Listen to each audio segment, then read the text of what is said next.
I've often thought to myself, of course, very privately and subconsciously, and I think I've shared this before, if the clients would just go away, if the employees would just go away, I could get so much work done. And there's like absolutely no good sense in any of that statement, but it's sort of the human side of us, which is, wow, I'm a leader, I'm in a people business. It's all about the people. It's how I empower other people. It's how I work with other people. It's how I persuade, convince, support, serve other people. It's largely, when you step into leadership, it is largely what you do.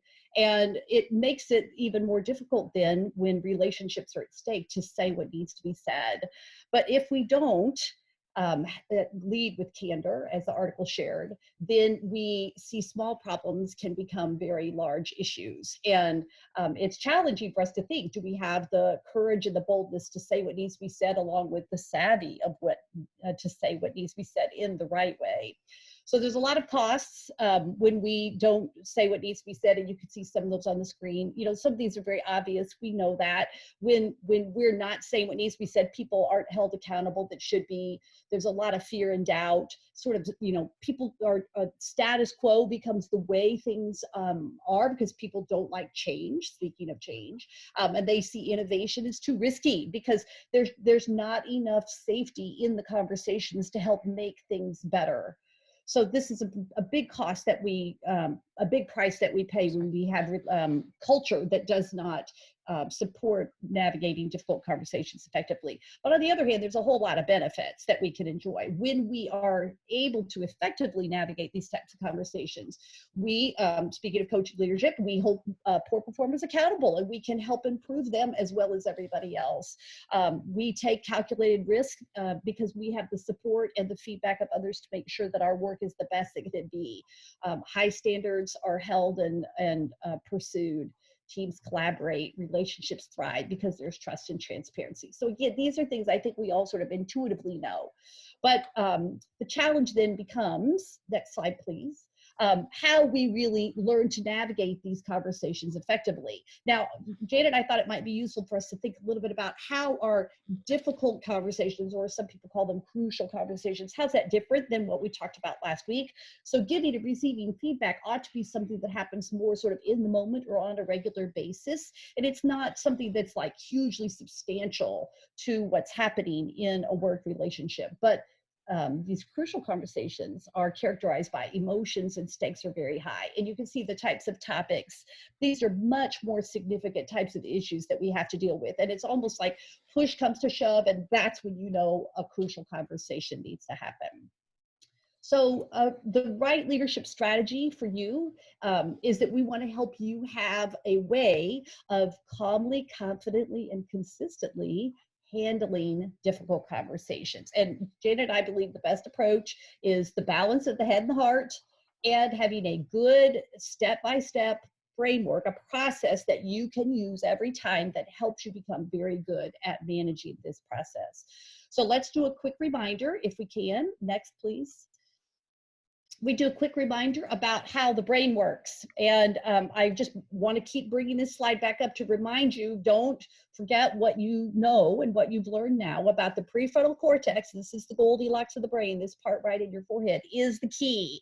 That's how you can think your way through almost every situation.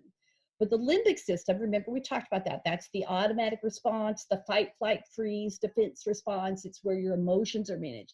The limbic system, while we don't want it to take control, is still important for us to tap into and balance. And I like to think of this as sort of candor with care, if that's a good way for you to remember this. Like, how do I strike the balance between being honest and forthcoming with somebody and say what needs to be said, but to demonstrate empathy and heart, and to learn to have these sort of heartful type of conversations that still move the business forward in the right way, but they do so in a way that preserves and respects relationship and allows people to continue to grow and to thrive.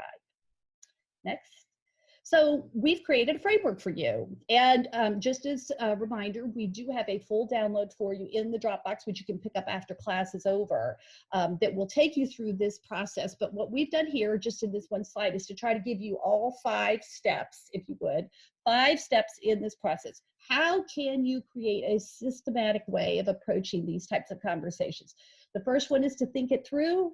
The second one is to write it down. Third one is to do a gut check to kind of see what needs to be modified in your thinking or in your talking points before you actually, step 4, hold the conversation.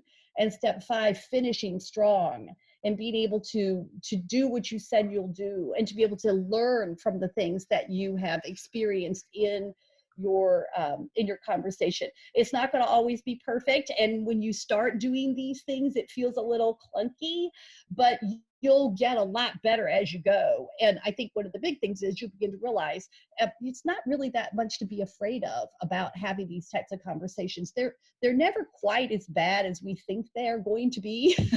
We've all had that one conversation that's sort of ended disastrously, but we've also had most of the conversations were a whole lot better than we thought. And then we begin to think, why in the world was I letting my anxiety or whatever I was afraid of happening, why was I letting that hold me hostage as a leader and sort of consume my thoughts and consume my energy? Because basically it was distracting you from much more productive work that you could have been focusing on. And frankly, moving the organization and moving people forward the way that you need to.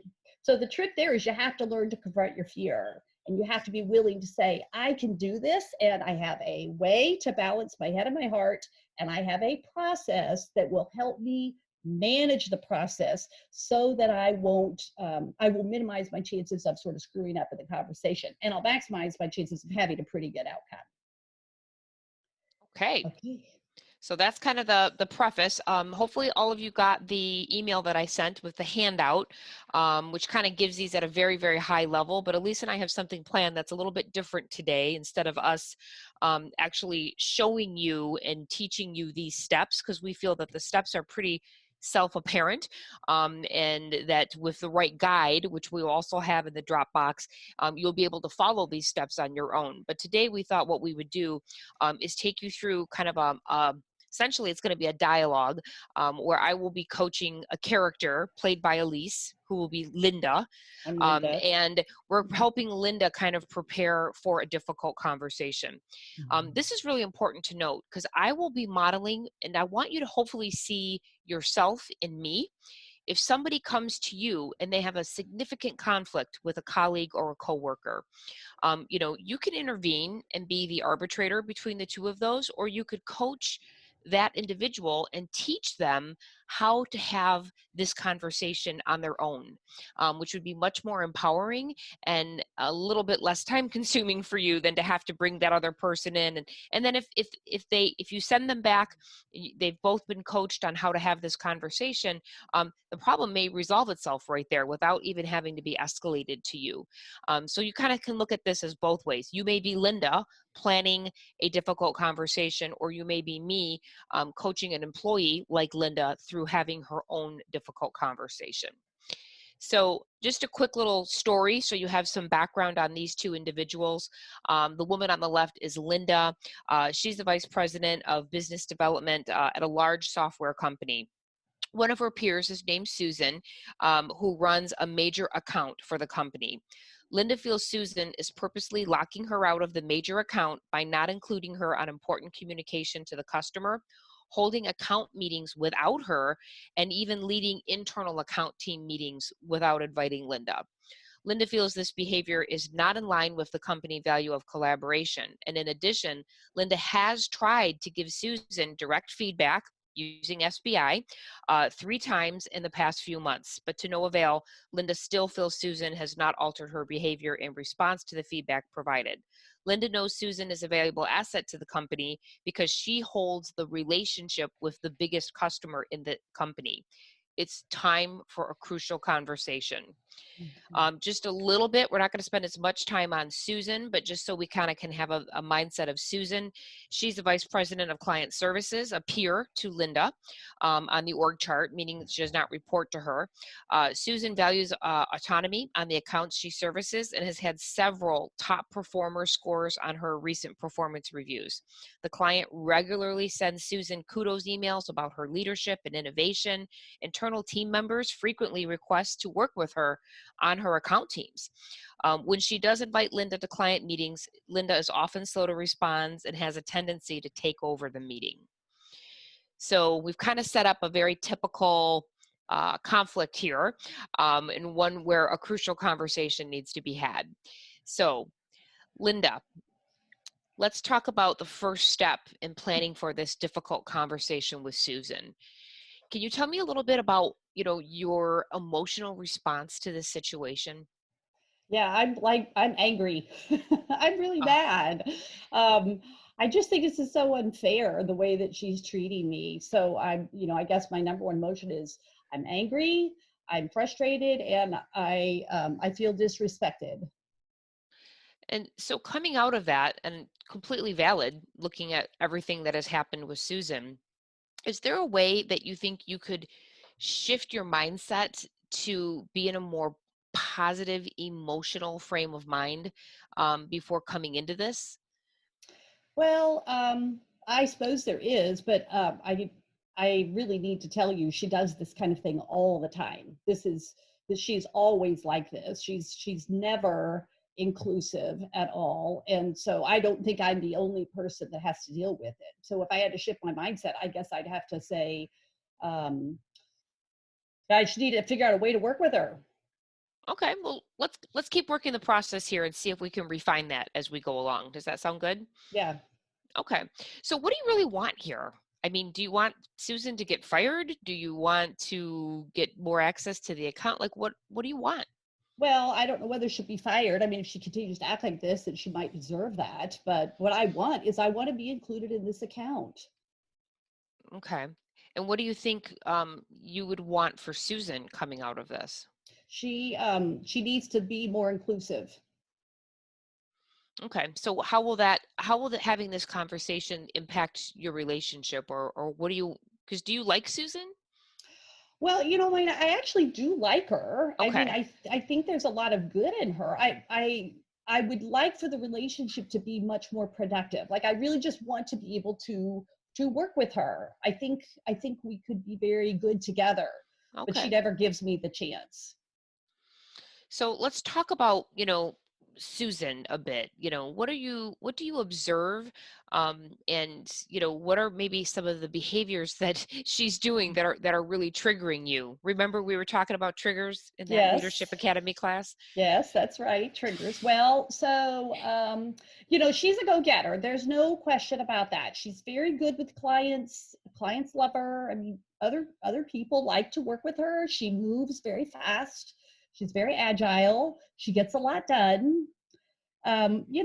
She's kind of an independent person. I mean, I suppose when you think about triggers, she's probably, an autonomy person. Okay. She likes to be able to move things forward, rapidly. Okay. And then, what would her point of view be on this? Like, Mhm. is the account suffering, or like what do you think about, like, what if you were being Susan for a second, what would her point of view be about her work with you? Do you Well, know? yeah, if I really step outside myself and try to think from her point of view, I suppose it's possible that she might think that I kind of, take things over a bit. Like I like to run things too. And so, I suppose maybe she feels like when I'm a part of things that I'm kind of too much in her business. I suppose that's possible. Yeah, well, you mentioned autonomy being a trigger for her, so that's Hmm. something maybe we want to think about. Hmm. So, what do you think the common ground is here between you and Susan? Like, how can you come together? And what's the bottom line for you Hmm. that you'd be Hmm. willing to accept as an outcome of this? Well, I know I do not question at all her desire to serve clients. I mean, we're in a Okay. client service business. We both feel that way. I think if I had to say common ground, it would be we want to serve our clients to the best of our ability, keep the account, grow the account, let other grow staff, so that people have a chance to work on these types of clients. And I think in terms of what my bottom line would be is, I don't have to be consulted every time. I just want to know. I mean, when she keeps me out of the account, then I think that makes me look a little inept, and it also maybe looks like I'm not really doing my job, and that's a trigger for me. That how I might be perceived by other people, and how I feel Okay. about myself. So the best alternative here for you is that at a minimum, she at least keeps you informed, like on a Yeah, CC of some yeah, kind, and so you at least know that there was an internal account right, team meeting. right, Okay. Okay, right. that's clear. So if you were actually writing this down, and if I know you, you probably are, what would be the good intentions that you're having, coming Yeah. into this? And I know that's hard because you've been feeling pretty disrespected and Mhm, mad, but mhm, if you were mhm. to come into this with positive intention, what would that be? That I do appreciate collaborating with her, um, and I want to be able to do that. It isn't like I'm out to get her. I really just want to strengthen a partnership that I think could be very good.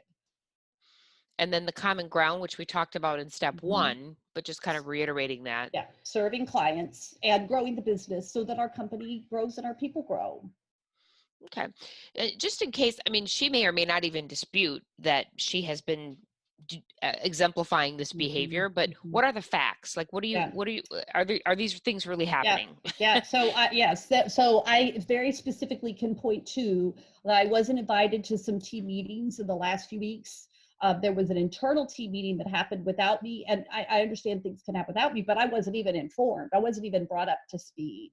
And then I guess one of the biggest ones, the quarterly report went out to the client, and I was not either. I was not consulted, and I wasn't even CC'd on the communication. So it just kind of like makes me look like I'm a ghost on the account. Yeah. And so what's the impact of that? I mean, Yeah, from your that's. point of view and from Mhm, Susan's, like, mhm. Well, I'm not able to fully contribute at all, and I think I do have some good experience with other clients. It could be quite useful on this account. I want to be able to play my part. I don't feel like I'm being valued on the business, and I want to bring value. I get a lot of reward and satisfaction out of having impact and creating positive impact on other people. And I just mostly want to have an effective collaborative relationship. okay, so that's a great desired outcome Mhm, uh, mhm, for for your conversation with her. mhm, mhm. Yeah. It sounds like you're getting closer to being prepared to actually have this conversation and not coming at it in an emotional point of view. I know last Mhm. week when that report went out, you were really agitated Angry. and angry. Okay, angry. You were ticked off. Ticked So off. it sounds like now you've had a little bit of time. You're really preparing for this Yep, conversation. yep. Are there any stories that you might be telling yourself? I mean, just before you set up this meeting, with her, because I know this is an important meeting, where that you might be telling yourself about whose fault this is, or, we call it like a victim story where like Yeah, you feel powerless. I know your I peers, it'd be one thing if she reported to you, right? You could right, just right, boss her around. right.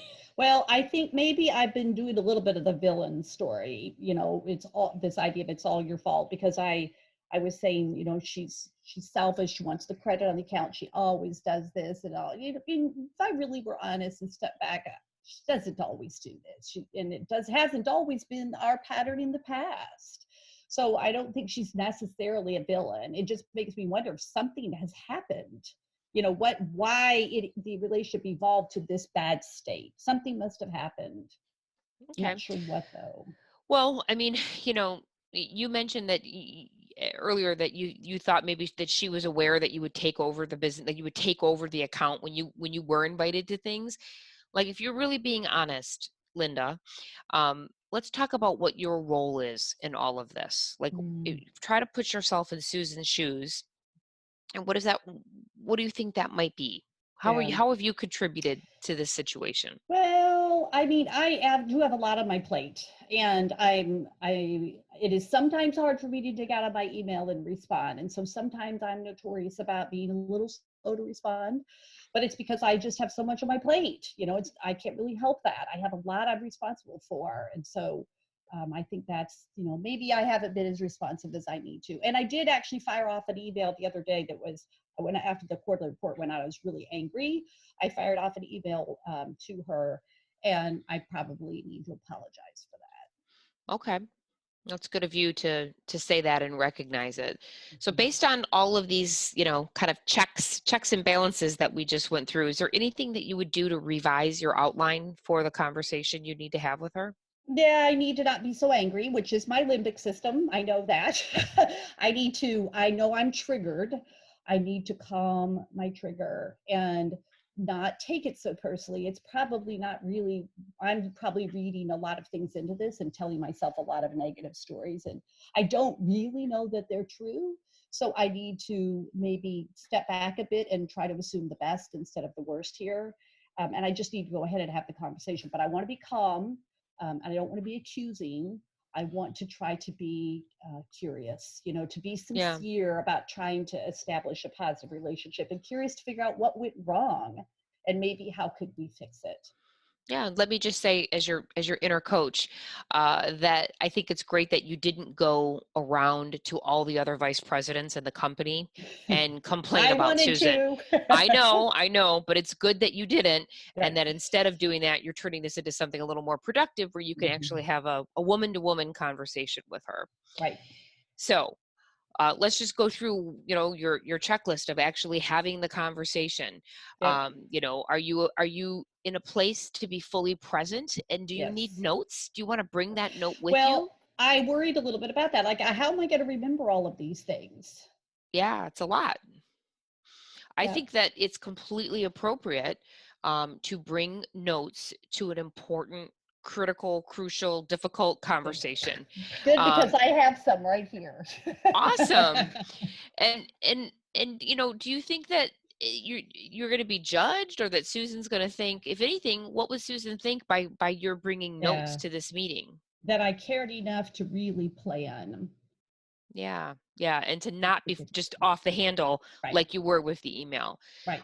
So are you able to be fully present? That means Yes, no cell phones, no interruptions for this right. conversation, and your I'm complete ready. attention. You are. Yep, I'm ready. Okay. And you're feeling not in your limbic system. You're in the Right. front of the front I'm of your brain. You're in I'm that PFC. thinking. I'm Okay. thinking. Yes. Awesome. Okay.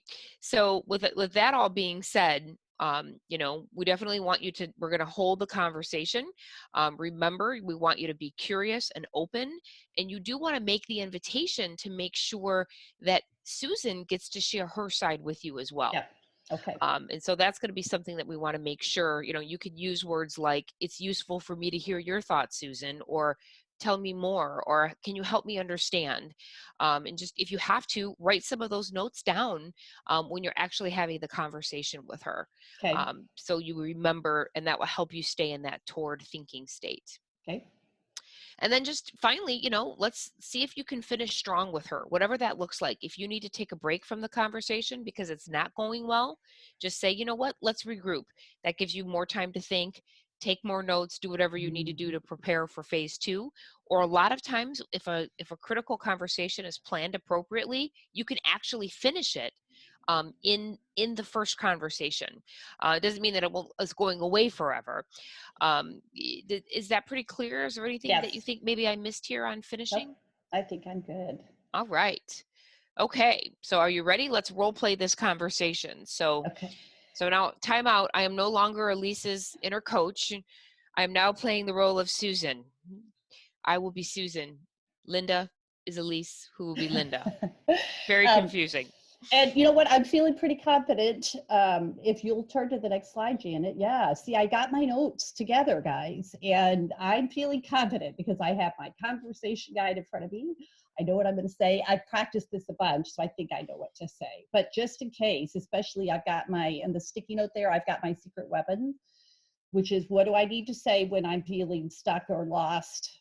just to try to keep things going. So, okay. This is a great sample. Okay. Okay, good. All right. So Susan, I'm so glad that you had some time to visit with me today. Thank you for that. And I Sure. really, I have some important things that I want to share with you. And if you don't mind, if you just please bear with me for a few minutes while I share all of my thoughts. I've really been thinking a lot about this. And then I definitely want to hear your perspective. Is that okay with you?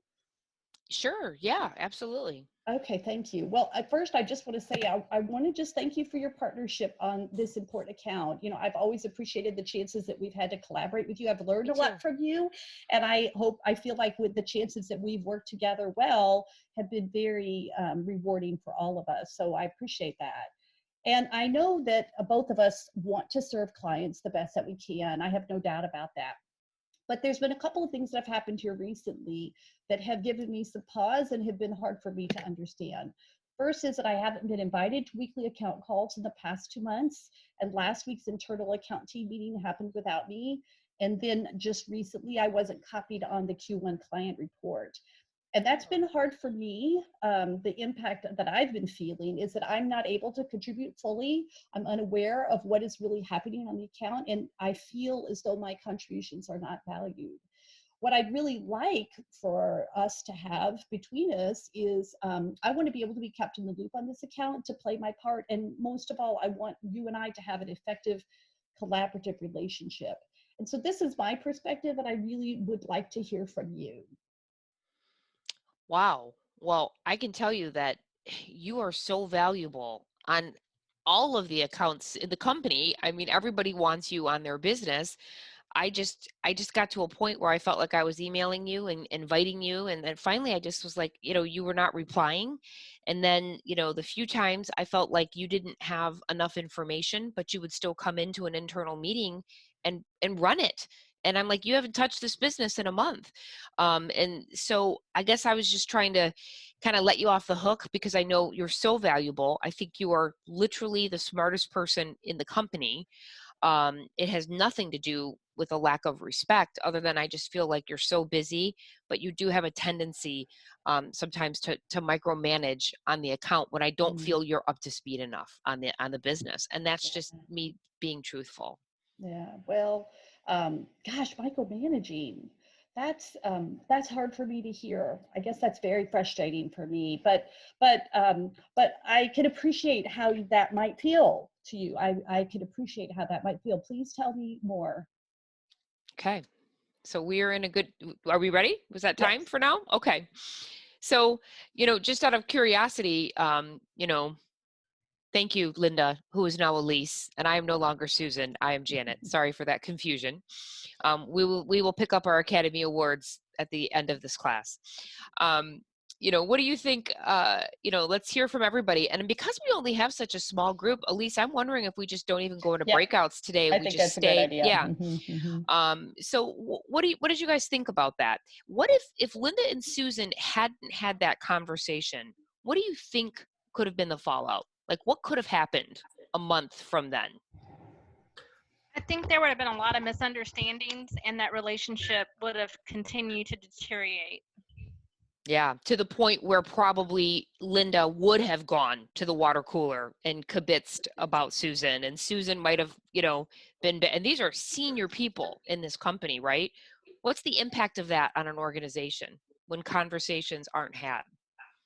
Well, I it think would diminish their brand. And I wanted to applaud you all. Well done. I know that it's difficult to act that out, right? I mean, that was a really complex situation, and I love the way. And of course, this is Latrice in HR, so this is the area that I love and I spend a lot of time in.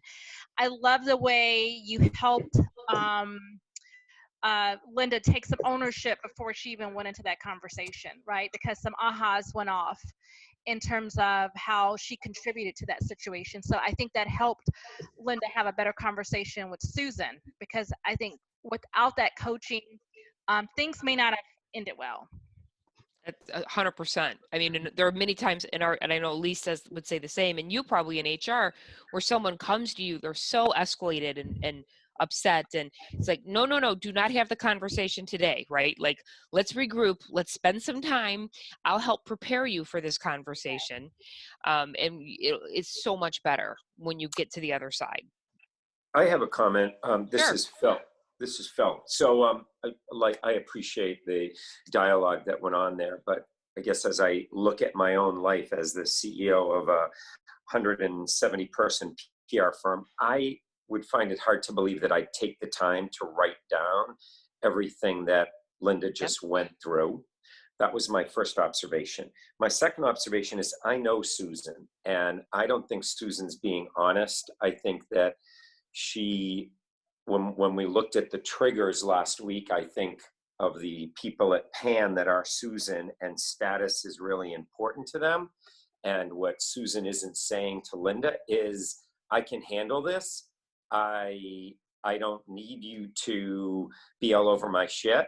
And it's not coming out. And I know we're just stopping the interaction, and maybe it's going to, but I think as we empower people and have them grow in our organization, we need to be able to take the cue of, I don't need this. I don't need you, Linda. I do agree with you. I should have copied you, and you should know what's going on because business development is your world. But I've been running this account, and let's face it, it's grown 18% year over year when the firm's revenues have only grown 10. And I'm the superstar here. So those were some of my observations that were. That's a very superstar behavior on Susan's point, though, and that superstar culture is not healthy when you have a lot of those that are like, I don't need anybody, I'm running this business. I mean, you could take that to the other end, and say, now what's going to happen if Susan quits your firm? You're in trouble because you've just let her run. You've let her run that business solo without any other senior. Not that Linda was going to add a ton of value in biz dev, but Linda's job, and she probably has KPIs in this is a software company, to grow accounts, and she's unable to do her job and meet her metrics because Susan is locking her out. What do you say to that? Well, to me, I say that, no, I agree with you, Linda. I should copy you. And the next quarter scope of work shouldn't go over without you seeing. And last quarter's recap shouldn't go over without you seeing. But the puts and takes between that, I'm a VP and I've been running this program. Yeah. Go ahead. No, go ahead. I was going to ask, anybody else have any feedback or advice for Phil?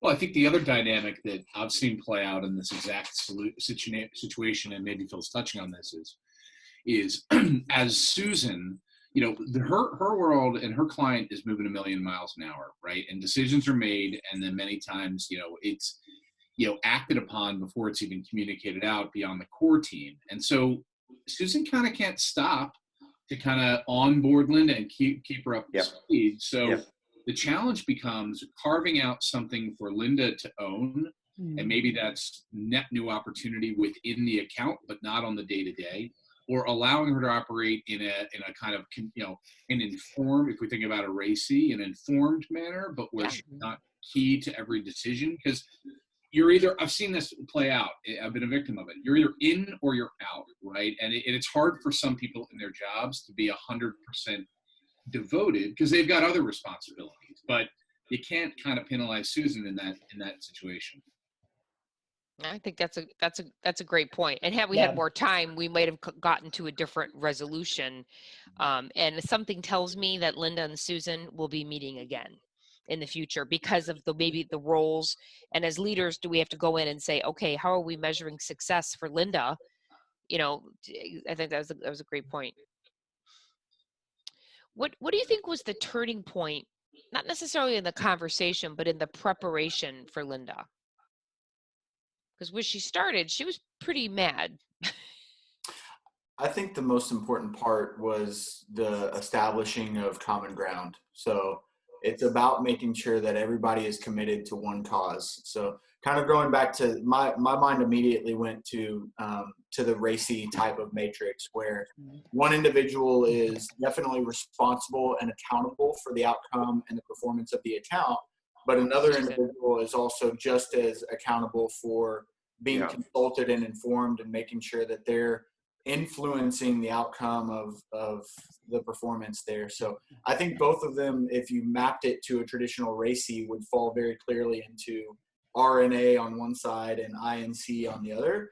But I think by establishing common ground that we're both looking for ways to optimize the performance, grow the account, make it the most influential that it can be for the organization, and then work in two different paths to achieve that was probably the most important part of the conversation. Yeah, if Linda and Susan would have had to escalate like to the CEO, to maybe one of you, those would be the kinds of things, the interventions that I would run on the two of them. Okay, something is not right with the structure, that the structure of the organization has created this much tension. The way that we set up, maybe there was no RACI, maybe there was, I would be looking at all of those things. I think that's a great point. And one thing that I wanted to throw out there when you talk about that within the cadence of an organization, I'm curious. I loved when Linda said, I feel disrespected. I hear this all the time amongst my EVPs, not all the time, but when it's a situation like this, and I just think that there's some meat on that bone that we could explore. It just feels like I need a proof point on why I'm disrespected. Am I disrespected because I wasn't copied on it, or because I don't know what's going on, or, but I think all of the above, which remember from last week's exercise, remember the last page of the download is, what do we do to mitigate people's triggers? Some of these are easy gives. So like, I love that you played on the idea of trigger.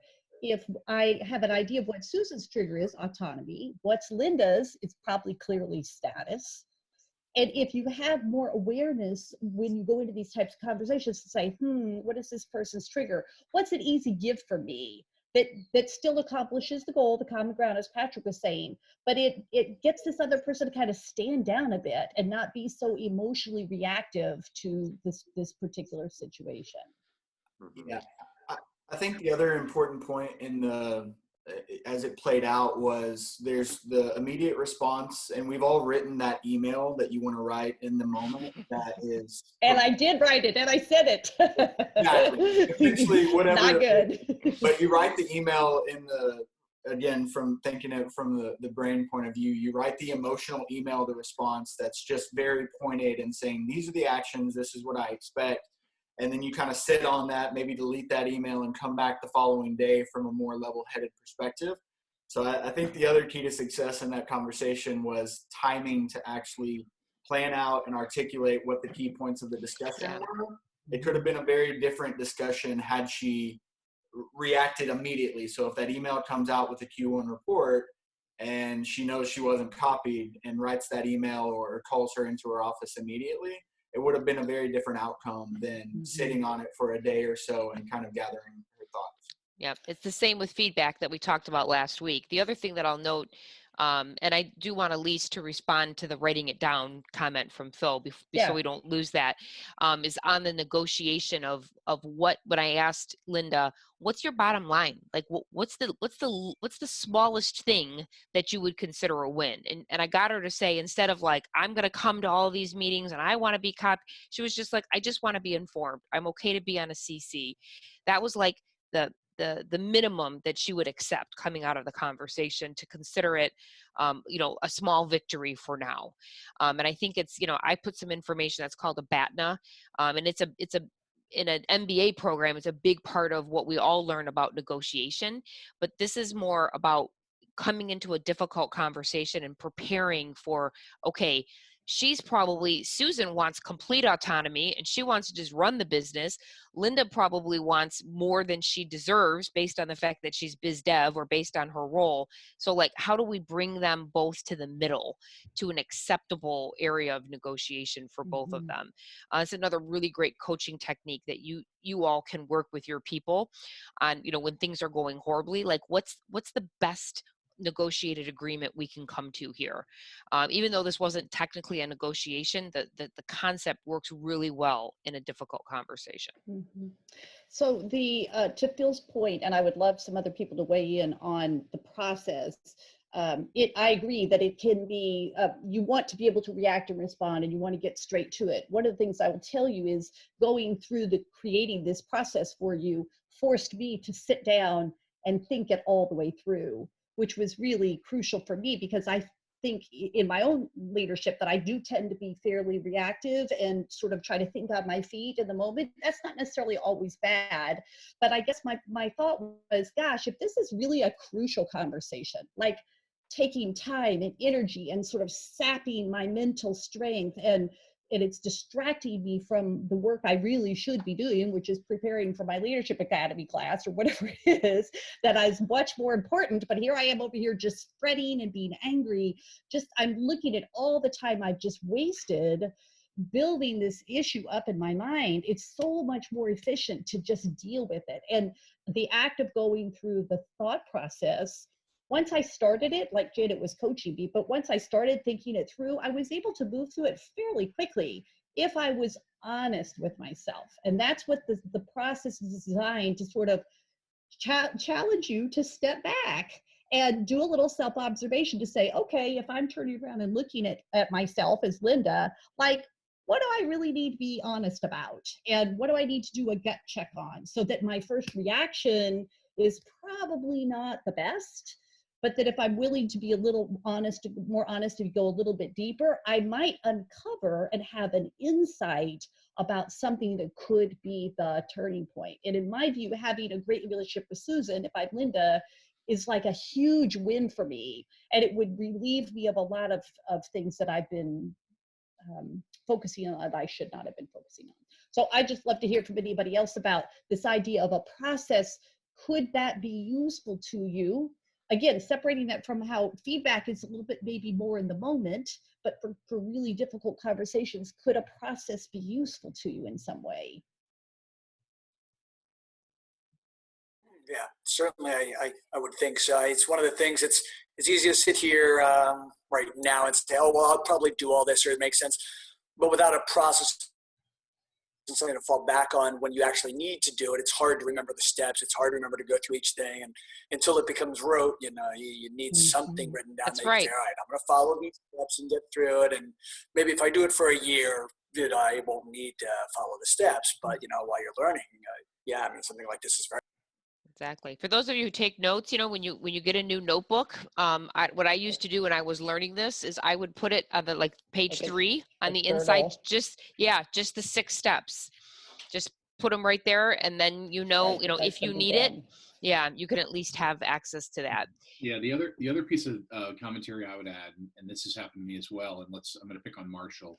Let's say I'm going to have this, in my mind, I've thought about this, I'm prepared, I have my documentation. What writing it down has done for me in the past is, I may walk in, Marshall maybe is having a horrible day, he's pissed at me about something I don't even know he's mad about, and all of a sudden he's flipping it around on me, and I can hardly get a word out edgewise, which can really throw you off, right? Having it written down, having gone through steps like these, helps you to kind of recenter the conversation back on what you're trying to achieve, and not completely have it go out of your head and lose sight of kind of why you're trying to talk to them. There have been times when I've actually said, look, I've spent some time preparing what I want to say here because I have been feeling a certain way. And so because of that, I'm going to talk for about 5 or 10 minutes. And then I promise this is going to become a 2-way dialogue. But I have some things I need to get off my chest, which just will allow for then the 2-way, make the invitation, the 2-way conversation can really begin. And it's okay to say that. Look, I brought some notes. I have some things to say. And if you don't need the notes, maybe it's just you have the 6 bullets in front of you, and you know it mentally what you want to say. We only have a few minutes, but I just want to just do a quick. So maybe Phil, this will prove us right or wrong, that we don't necessarily have to have a huge amount of work to do a role play. So Frank is a vice president of research and development. He's stressed because he either has to fire or put a long-term vendor on notice that he's not happy with the work. He considers Julie, a very close personal relationship, and Julie is the owner and the key vendor.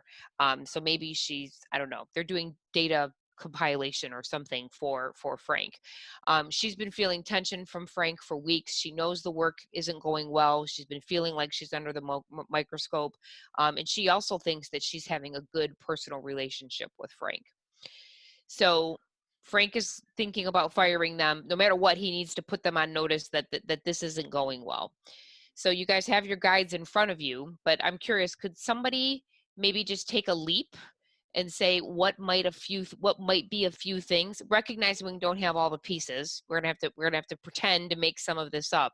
But what should Frank be thinking about as step 1 before he has this conversation with Julie? Focusing on the business impact of what those failures are, so that we can get it objective before you even try and get into all the rest of the personal baggage that the person hurt has. So if you can do that, then you can look at, okay, here's where I'm giving you what some businesses call the SCAR, or whatever that step is. It's about these objective points that are not getting met, and we've had this conversation several times. So we've got to move it to the next step, which then sets the emotions aside. What do you think Frank might be coming in thinking about his BATNA? Like, what do you think, so he was even thinking like, I got to fire them, or I need to put them on notice. Like, what do you think maybe is the minimum that he would accept coming out of this conversation? Going in type of temporary transition period, or 3-month period where he's just watching and let them prove themselves back into recognition that they're a value vendor. Yes, he's probably saying like they've got 30 days to turn this around, or 60 days is his BATNA. Like that's going to be the best I'll accept, or something to that effect. Correct. Elise, do you want to take someone through steps 2 and 3? Yeah. So how would, if you were going to write your notes down, what would just be some things that you might want to say to establish good intent with Julie?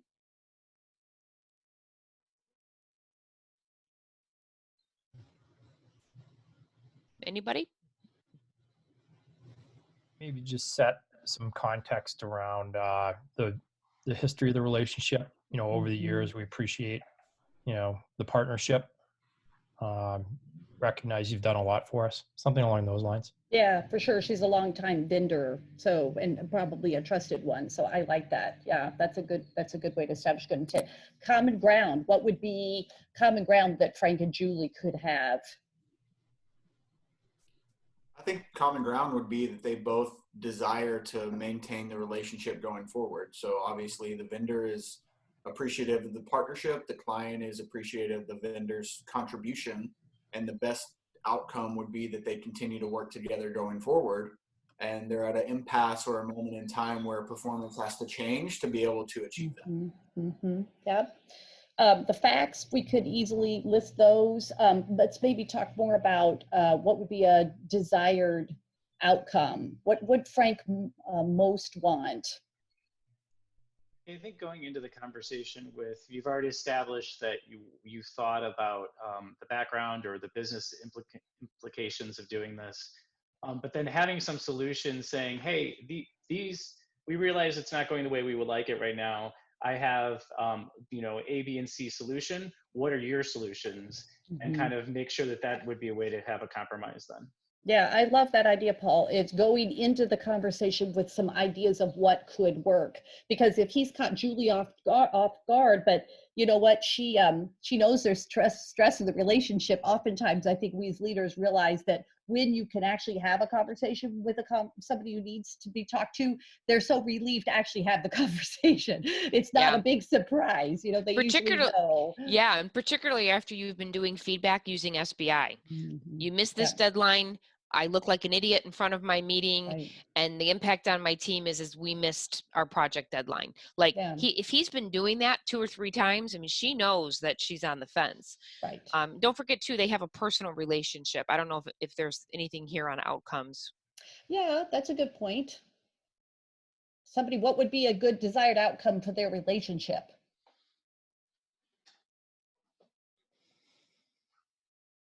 Well, it obviously, if it's a personal relationship, that the business outcome doesn't necessarily affect the personal relationship. That's Yeah. very, very difficult thing to bridge. It Yeah. is. It is. But I agree, Lane. That's a very good point. We have to remember as leaders, it is our job to be good stewards of the organization and the assets of the organization, which means there are going to be times we're going to make decisions that are hard for people to hear. We're going to have to fire friends. We're going to have to take action that other people don't like. And so in this case, if I'm Frank too, I might think to myself, well, you know, my most desired outcome is to serve my company the best way that I can. If that means working with Julie or team, great. If it means that I'm not able to work with her, then to your point, I want to preserve a respectful relationship, regardless of whether or not we have to part ways as business partners. And I think he would have to personally understand that that is then up to her to choose. Right.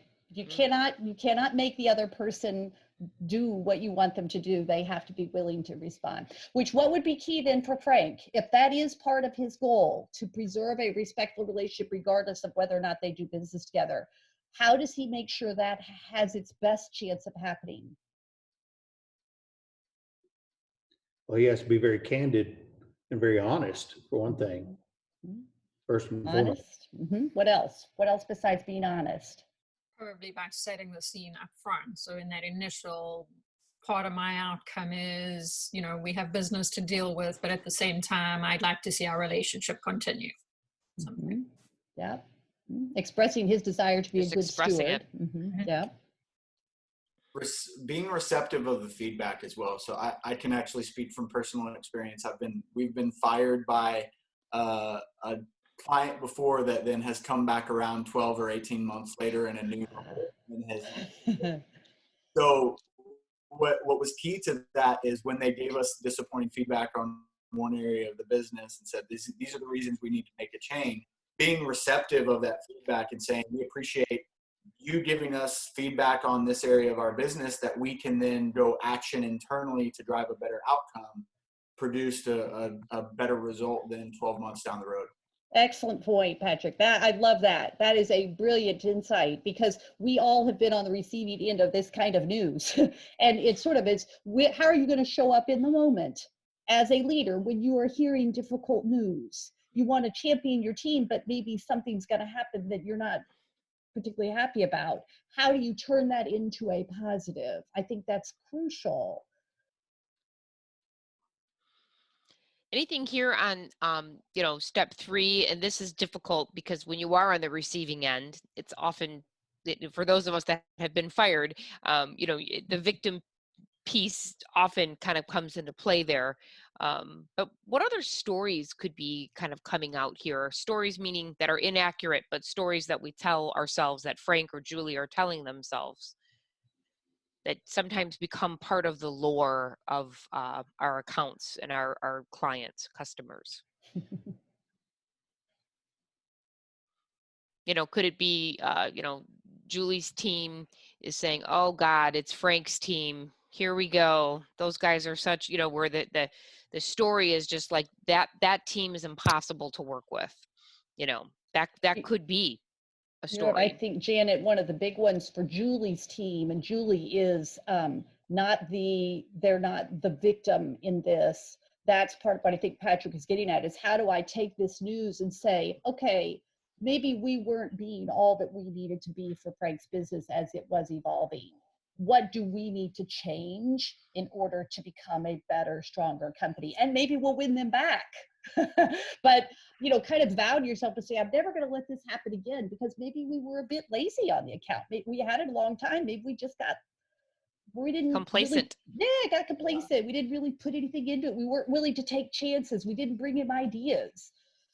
Yeah, so I work in the client services world, and I can tell you that the tendency is to let a longstanding perception of a certain account rule the current judgment or outcome of what you're looking to achieve. So whether it's the client that you think is cheap or slow to action or too bureaucratic, you can you can tend to be paralyzed in your stewardship of those accounts based on what you think the legacy tendencies may be on the governing overseers of that account, and not giving them enough credit for their ability to evolve as an organization. You're also evolving. They're cheap. They're never going to buy that. You know, they didn't buy that 3 years ago. Kind of stuff. Janet, I'm wondering if anybody else is that, go back just one more time, then we'll flip this. If the question in the middle of the screen there, what am I pretending not to know about my role? Does anybody else feel like that's just a real potential game changer for how we approach these kinds of conversations on either side, the giving or the receiving?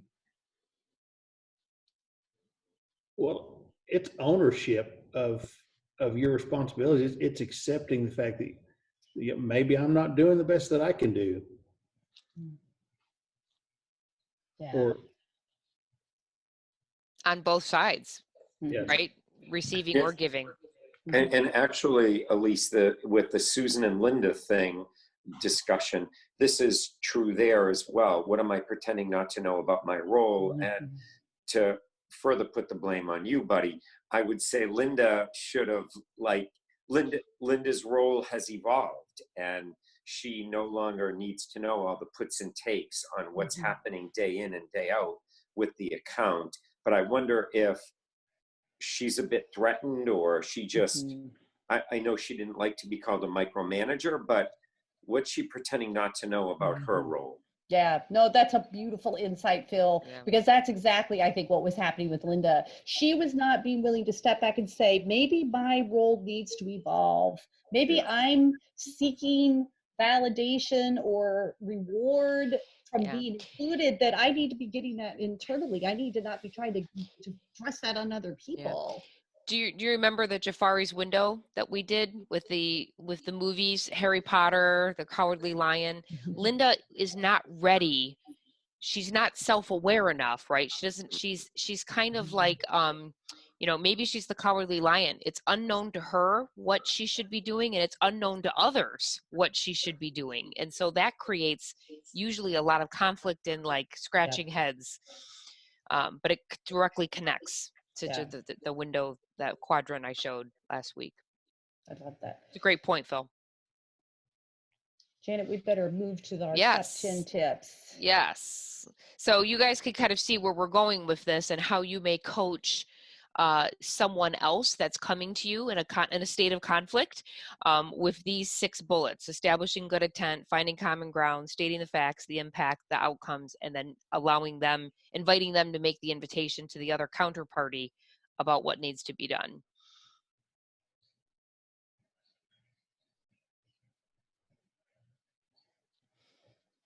So I'll turn it to Elise on our, how do we wrap this up with a bow?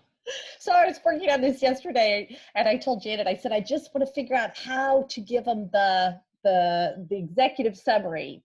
And these were, Janet and I talked through this last night, and these were the 10 that, again, these are going to be in your handout, but I thought it's so good for us to just remind ourselves as leaders, we have so much on us. We are responsible for so much. Our impact on others is so huge. It's way more than we want it to be or think it should be, but it is.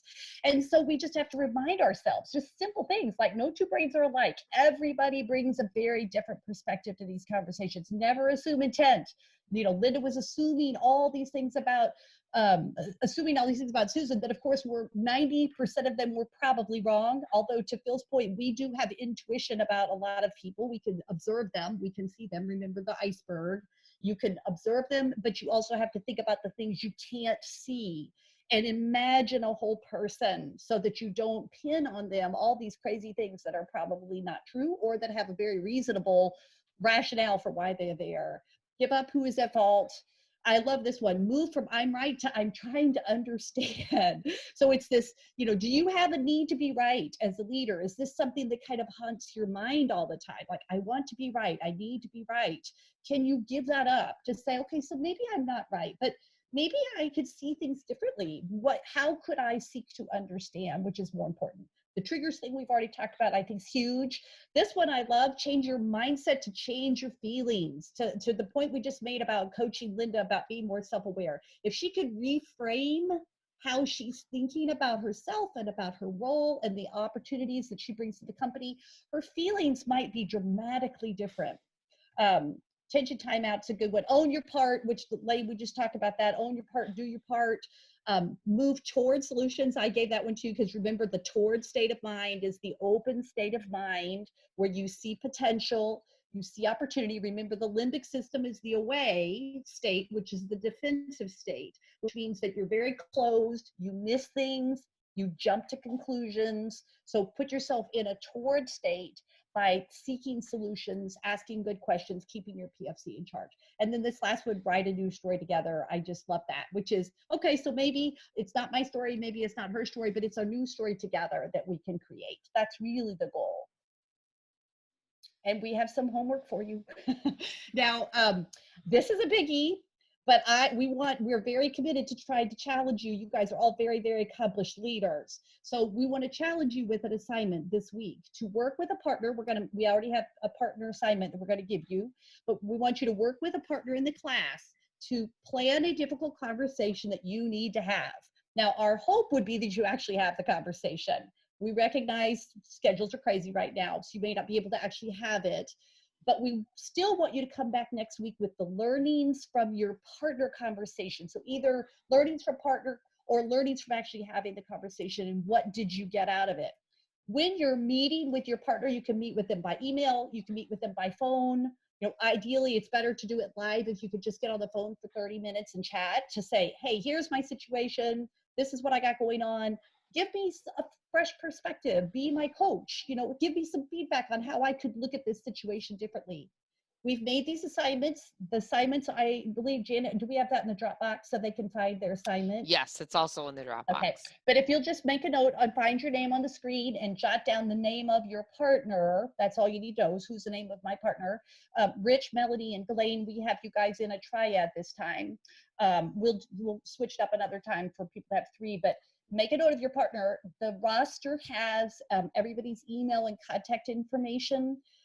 If you'll reach out to your partner and just schedule a time to connect with them, and again, just go through the process of getting some fresh perspective and use the guide. So the download in the Dropbox is the full steps, and work through those steps as is useful for you to do so, to see if you don't feel like you have a better chance to have a more successful outcome with a difficult conversation you need to have.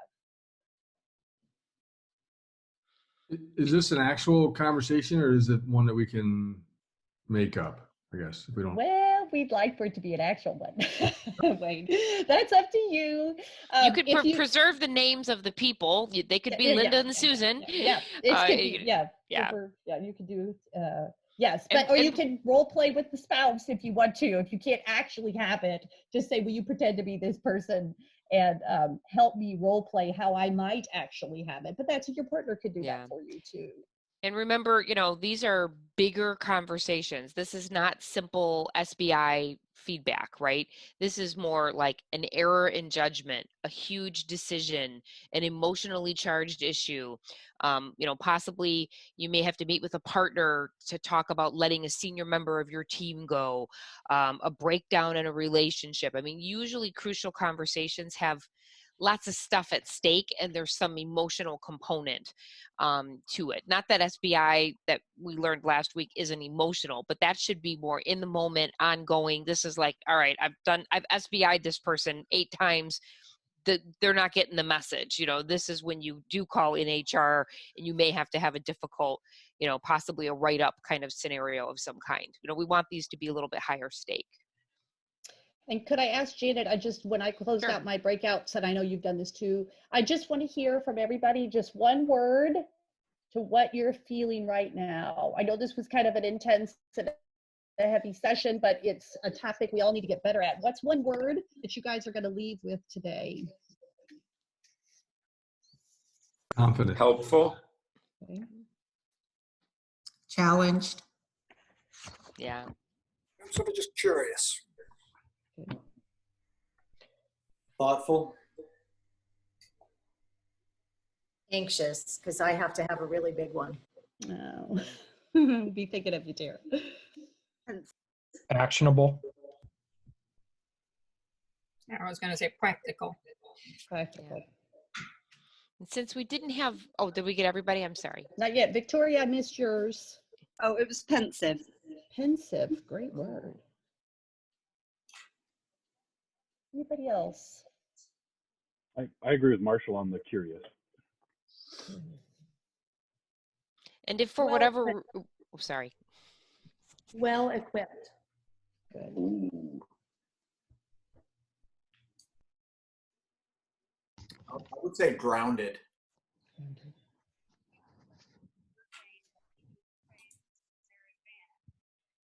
Empowered and equipped. Great.